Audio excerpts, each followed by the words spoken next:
우리 하나님 말씀은 에베소서 6장 1절부터 3절 신약성경 316페이지입니다. 제가 읽고 우리 성도님들이 2절 읽고 3절은 같이 읽도록 하겠습니다. 자녀들아 주 안에서 너희 부모에게 순종하라. 이것이 옳으니라.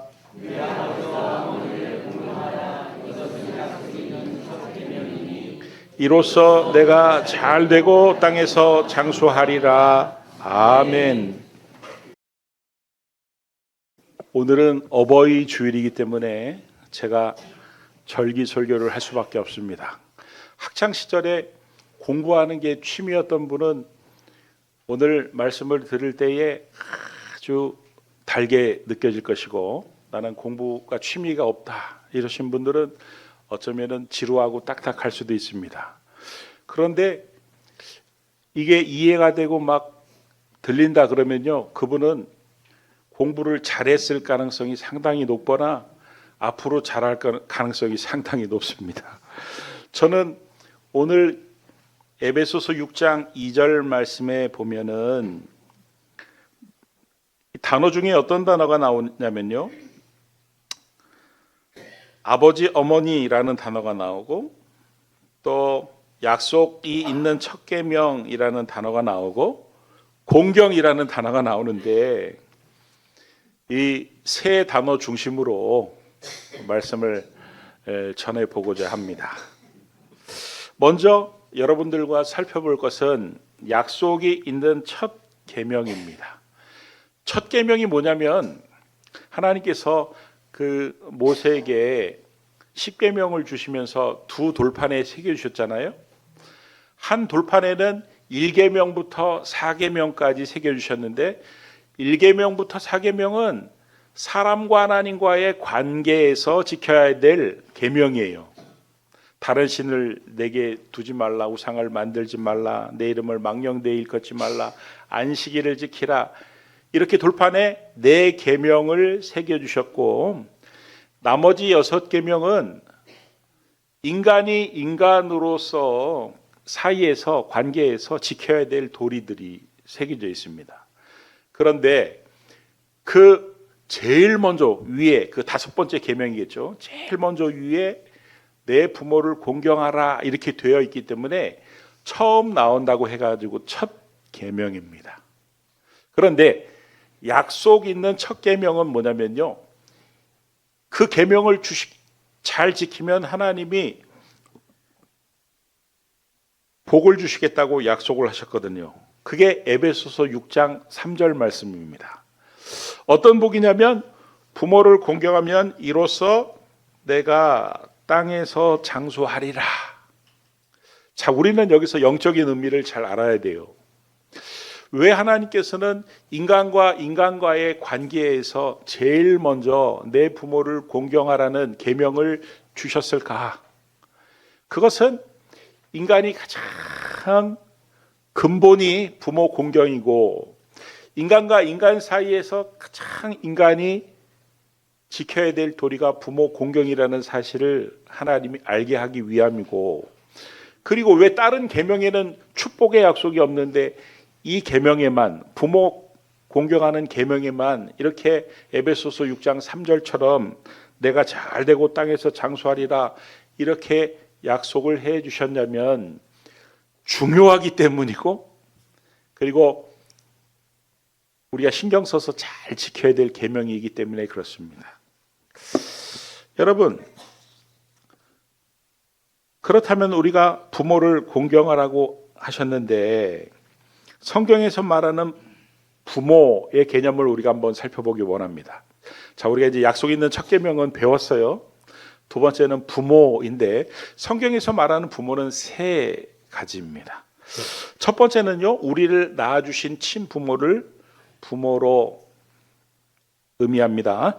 잠언서 23장 22절 말씀을 보면은 너를 낳은 아비에게 청종하고, 너를 낳은 아비 이렇게 표현하고 있죠. 또 잠언서 23장 25절 말씀을 보면은 너를 낳은 어미를, 그러니까 너를 낳은 아비, 너를 낳은 어미, 그래서 부모 라고 하는 것입니다. 어떻게 하라고요? 청종하고. 청종이 뭡니까? 귀담아 듣는 것이죠. 부모님이 하시는 말씀을 귀담아 들으라는 것입니다.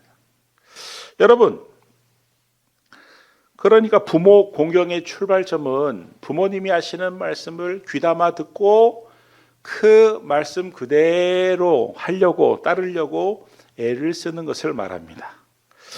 여러분, 하나님께서 부모를 공경하면 네가 잘 되고 땅에서 장수하리라 이렇게 축복하신 말씀은요, 부모님의 말씀을 귀담아 듣고 그 말씀대로 따르면요, 이 땅에서 잘 될 수밖에 없습니다. 이 땅에서 장수할 수밖에 없습니다. 부모님은요, 항상 우리가 잘 되기를 바라고 좋은 말만 하거든요. 길 건너갈 때 차 조심해라, 학교 가서 선생님한테 인사 잘해라, 좋은 친구 사귀라, 공부 열심히 해라. 여러분, 그 부모님의 말씀을 귀담아 듣고 그 말씀대로 살려고 하면 이 땅에서 잘 될 수밖에 없고 장수할 수밖에 없습니다. 부모님이 항상 우리에게 하시는 말씀은 새끼 꼬박꼬박 잘 챙겨 먹어라, 아무거나 먹지 말고 좋은 음식 먹어라. 여러분, 부모님이 말씀하신 대로 그 말을 귀담아 듣고 살면은 건강할 수밖에 없는 것입니다. 여러분, 유대 민족이 수세기 동안 나라를 잃고 방황했지만 세계적으로 영향력을 끼치고 있는 그런 우수한 민족이 된 것은 사실 저 미국이라는 나라도 그 근간, 흔들 수 있는 미국의 그 경제력의 근간이 유대인들이라는 이야기가 있고, 우리나라의 IMF도 유대인들 때문에 왔다는 그런 이야기가 있을 정도로 굉장히 영향력이 있는 아주 소수민족이지만 세계의 경제에, 세계의 정치에 영향력을 끼치는 그런 민족이 된 것은 엄격한 가정 교육이 있었기 때문입니다. 여러분, 우리나라와 유대민족의 가정 교육의 차이점이 뭐냐? 관심이 많고 열정적이고 이런 것은 다 똑같은데, 유대 민족의 가정 교육은요, 부모가 책임집니다. 부모가 책임지려 합니다. 그러나 우리는 열심도 있고 다 좋은데 모든 교육을 학교, 학원, 선생님에게 맡기려고 합니다. 이래서는 우리 사회가 건강하고 안정된 사회가 될 수 없는 것입니다. 유대인들처럼 가정을 중심으로 자녀들에게 말씀을 가르쳐야 된다. 그래야 이 땅에서 우리의 자녀들이 잘 되고 장수한 것이지 누군가에게 떠넘겨서는 안 된다, 이런 말씀이에요. 자, 두 번째는 우리가 이제 부모의 개념을 배우고 있는데, 첫 번째는 나를 낳은 부모가 부모고, 두 번째 성경에서 말하는 부모는요, 나이가 많으신 모든 어르신들을 의미합니다. 디모데전서 5장 1절 말씀을 보면 늙은이를, 그 다음에 밑줄 친 부분을 또 읽어보세요. 아버지에게 하듯하며, 그러니까 노인을, 연세가 드신 분들을 부모님처럼 하며, 이런 뜻이죠. 레위기 19장 32절 말씀을 보면은 너는 샘머리 앞에서 일어서고 노인의 얼굴을 어떻게 하며?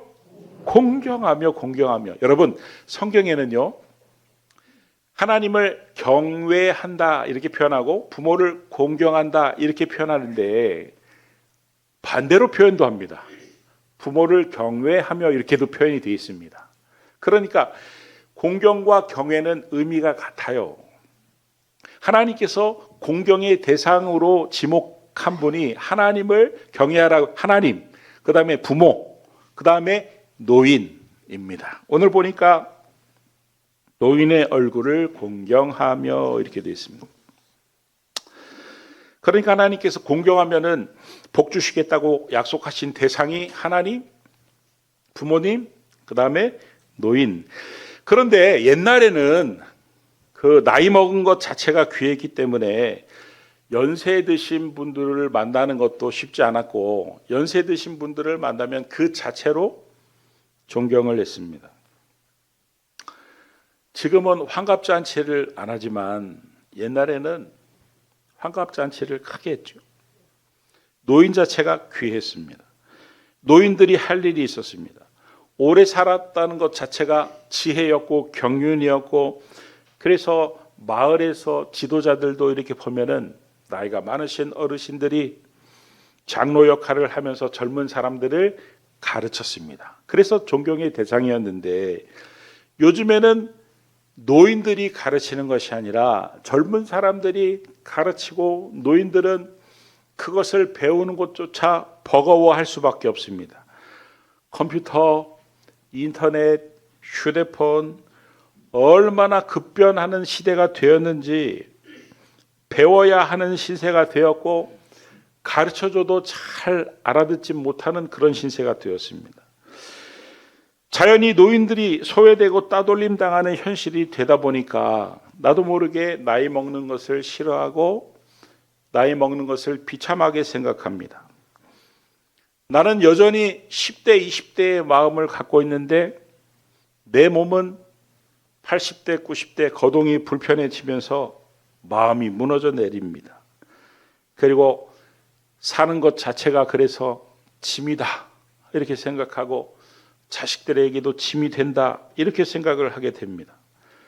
그래서 어떤 분은 자기가 노인이라고 불리는 것도 싫어하고, 어떤 분은 복지센터, 경로당 이런 데도 자기도 늙었으면서 노인들이 있다고 가기 싫어하고, 교회 안에서도 일남전도회, 일녀전도회는 안 올라가려고 발버둥을 치고,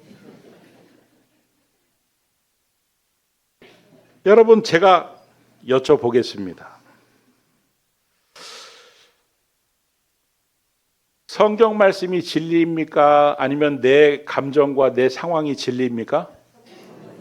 성경 말씀을 따라야 됩니까? 아니면은 내 생각과 내 감정과 내 현실을 따라야 됩니까? 성경 말씀. 그러니까 성경에서 노인을 어떻게 표현하는가, 성경에서 늙어가는 것을 어떻게 표현하는가, 성경 말씀을 받아들여야지.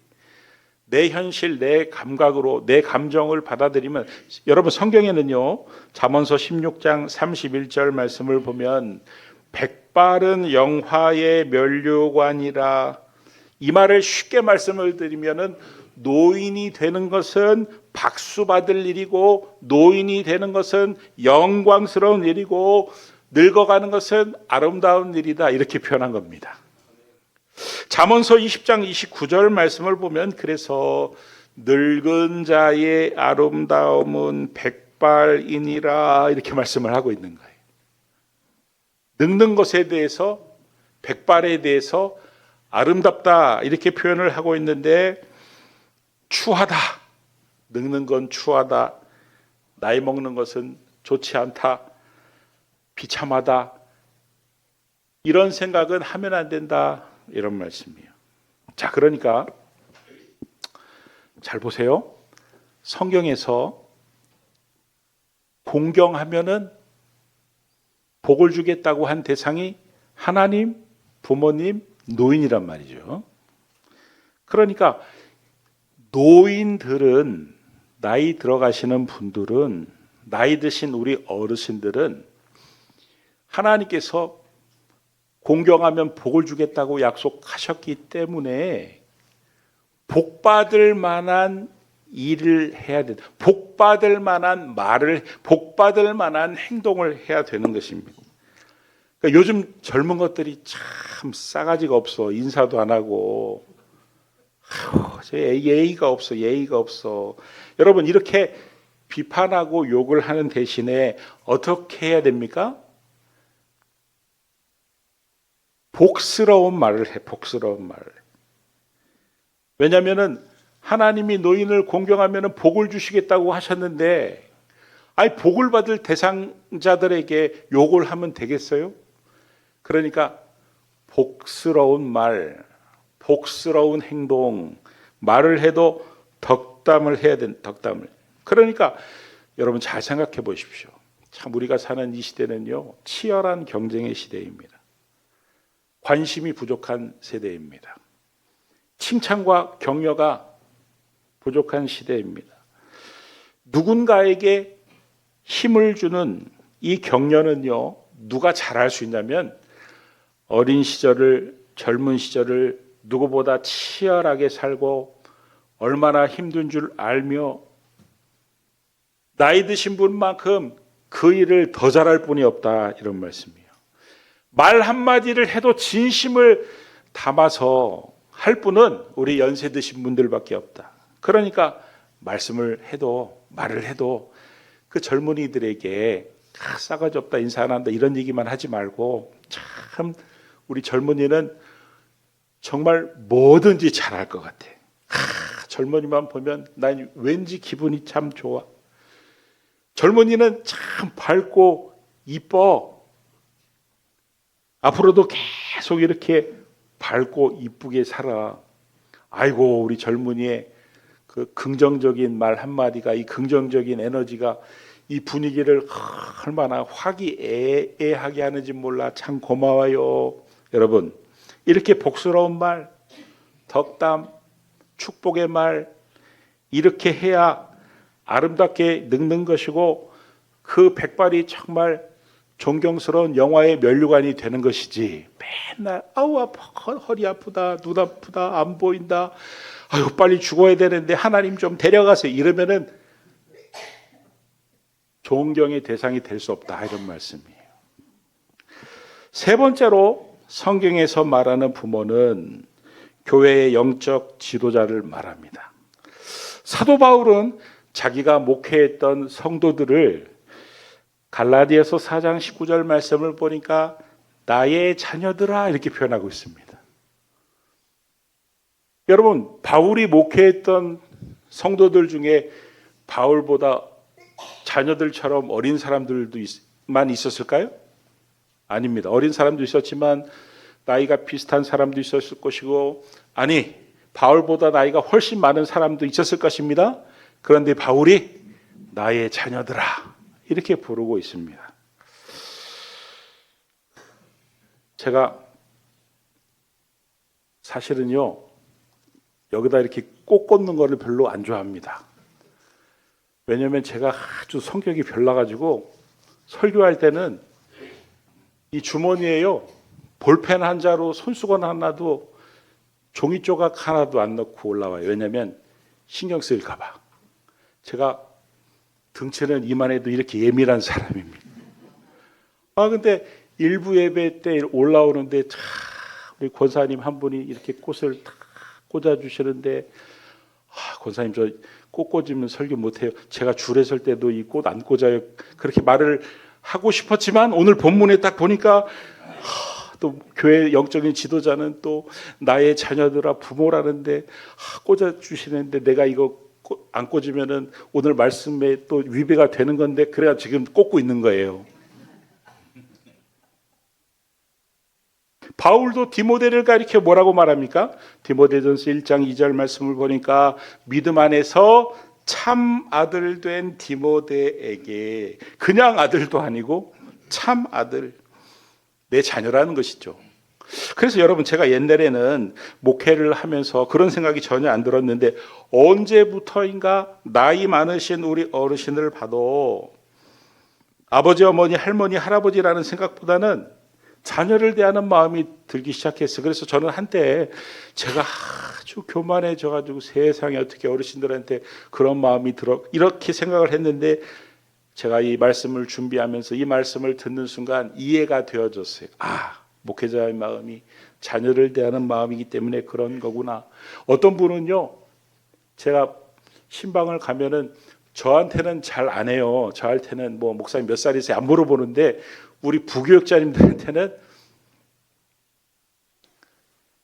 전사님, 목사님 몇 살이세요?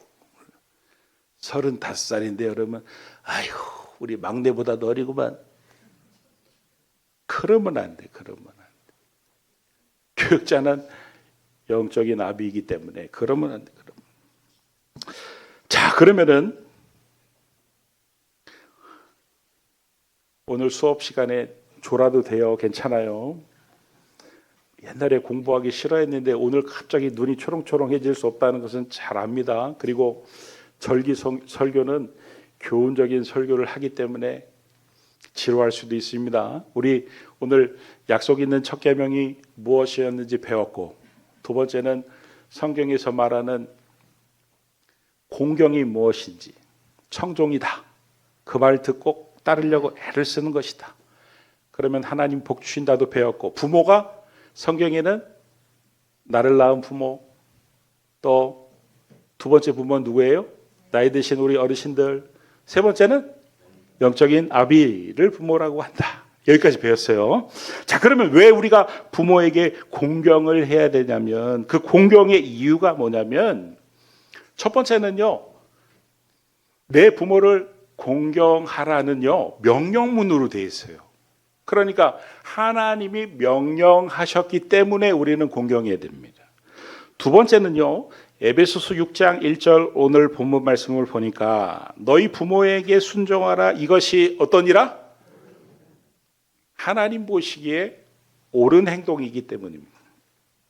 세 번째는 골로새서 3장 20절 말씀을 보니까 부모에게 순종하라. 이는 주 안에서 어떻게 하는 것이라? 기쁘게 하는 것이라.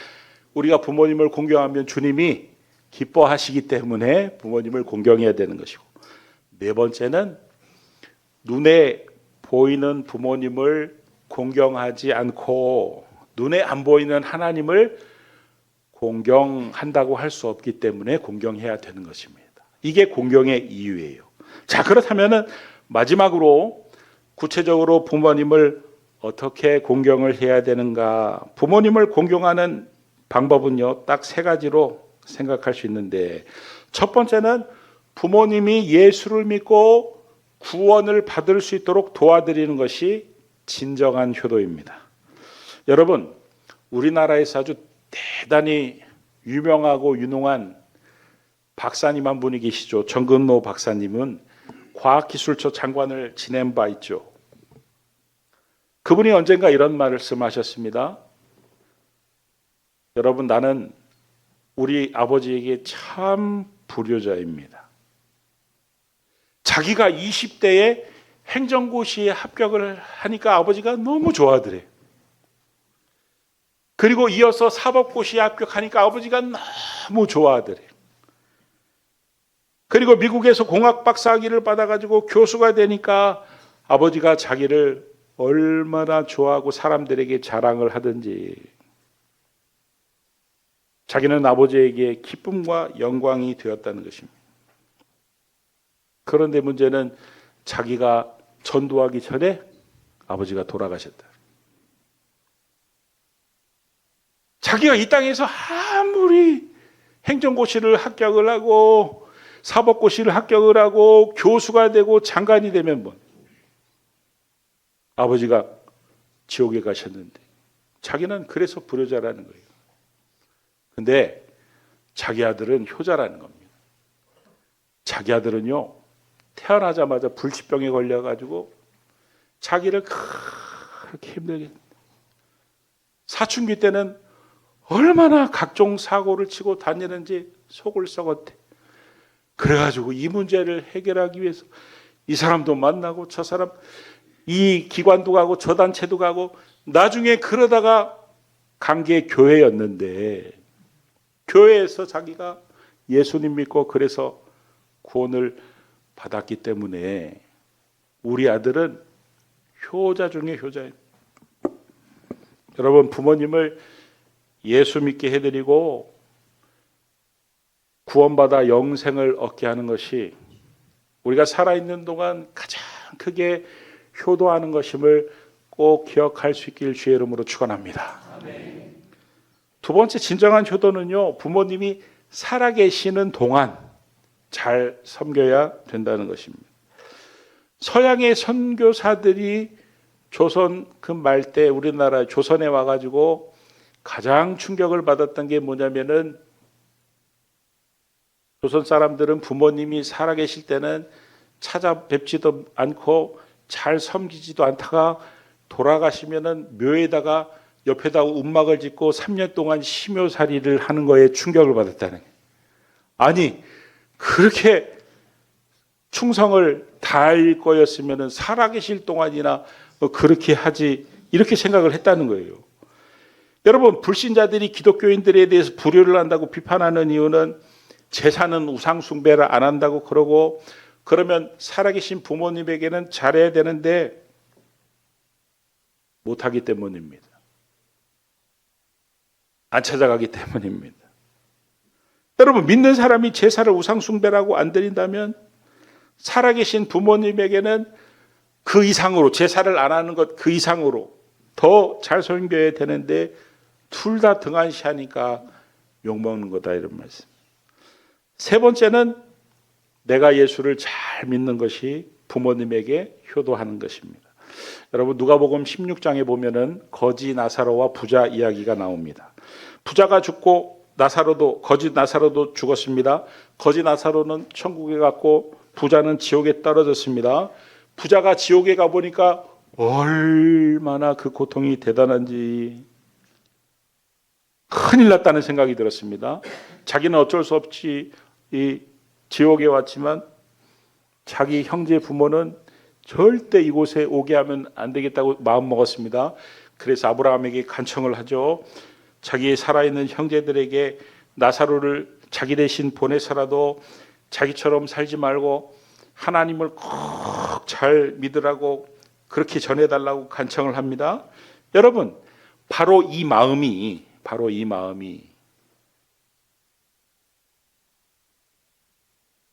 천국에 있든 지옥에 있든 부모님의 마음이다, 이런 말씀.